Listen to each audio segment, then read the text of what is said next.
Have you ever tried to completely break math? I'm serious. Think about the standard power rule for integrals. It's a wonderfully simple tool, right? It works flawlessly for integrating x squared, x cubed, all of those. But what exactly happens when you try to integrate 1 over x?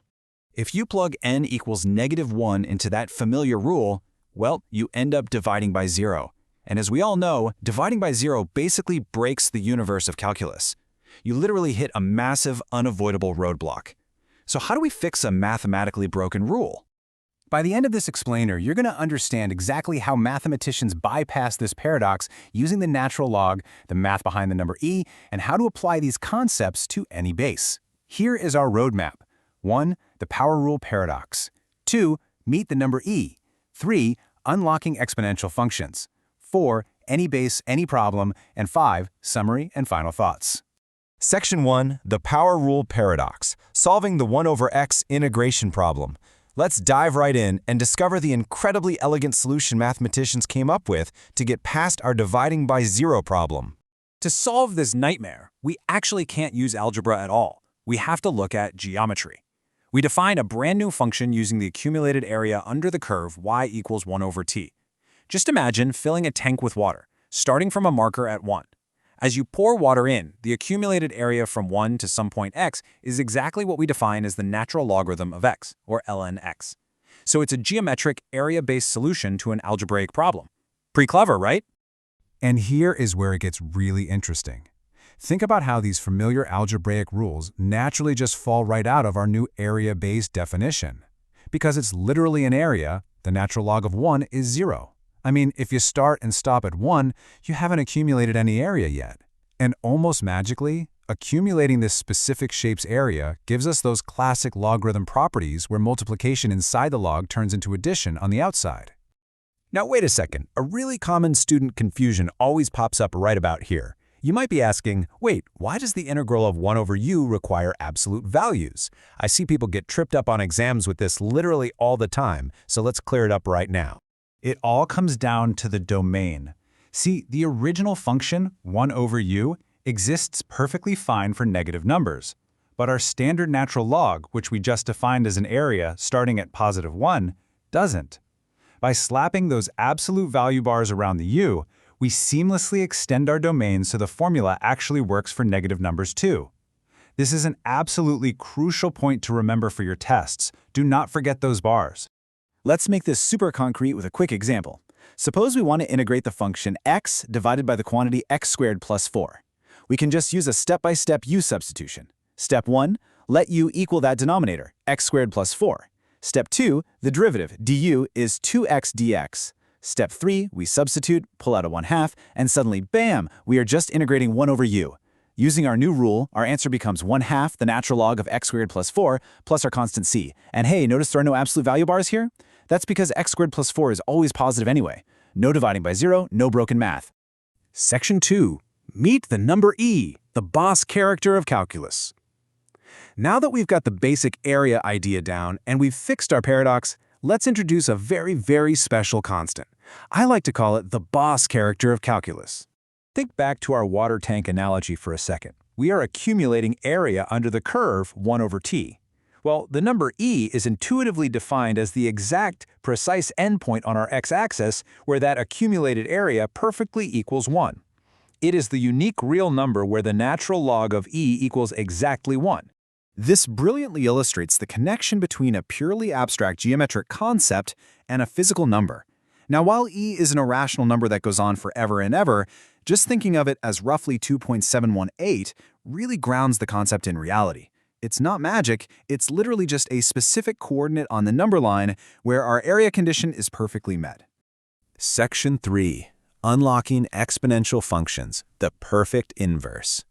Okay, the natural log fixed our integral problem, and from it, we birthed the number e.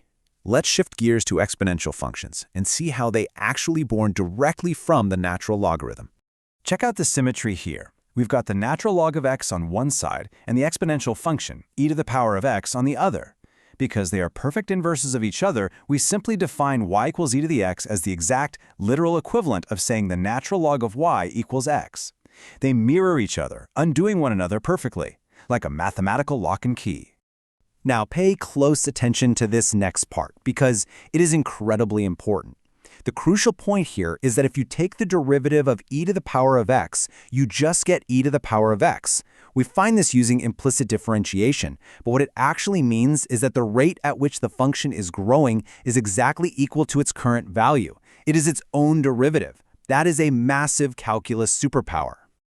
And because the derivative is itself, guess what? The integral is itself too. Let's do another quick student-style walkthrough showing how easily we can integrate e raised to a complex power using substitution. Step 1. Let u equal the exponent, negative x squared. Step 2. Our derivative du is negative 2x dx. Step 3. We substitute and integrate. We are basically just integrating e to the u, which simply gives us e to the u. The final answer just falls right out into our laps, negative e to the negative x squared plus c. Pretty painless, right? Section 4. Any base, any problem. Generalizing exponential functions. We have been talking exclusively about base e, but what in the world happens when the base isn't e? What if it's just a random number like 3 or 4? Let's figure that out. To do rigorous calculus on a base like 3 to the power of x, we actually just hijack our good old friend e. For literally any base a greater than 0, we can mathematically rewrite a to the power of x as e to the power of x times the natural log of a. By translating any base into terms of e, we finally get a totally rigorous definition for irrational exponents. Notice how these general rules are almost perfectly identical to our base e rules. Taking the derivative of a to the x is just a to the x, but you multiply it by the constant natural log of a. And for the integral, it is just a to the x divided by the natural log of a plus c. It is the exact same underlying machinery, we're just scaling it by a constant. But hold on, you might be thinking right about now. Okay, sure, that covers exponents, but how do we handle a standard logarithm? You know, like base 10 or base 2. Do we have to memorize a whole new set of complicated rules?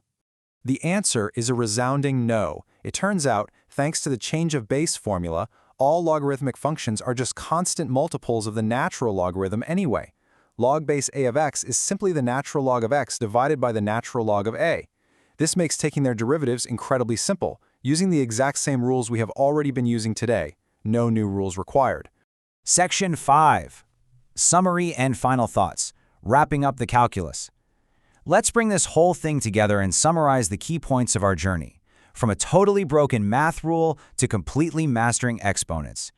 In just a few minutes, we have built a rock-solid foundation linking integrals, logs, and exponentials. We saw exactly how the area-based natural log completely solves that pesky 1 over x integral paradox. We discovered that the number e is exactly where the area under 1 over t equals 1. We learned that e to the x is the perfect inverse of the natural log. And finally, we saw that all other bases can just be rewritten using e. So, let's connect this back to the real world before we go. Because e to the x is its own derivative, it is the fundamental mathematical language of things that grow based on their current size. So how exactly does this powerful math govern real-world exponential growth, like bacteria multiplying in a petri dish, or decay, like radioactive materials breaking down over time? I'm going to leave you with that provocative thought. It's exactly the practical real-world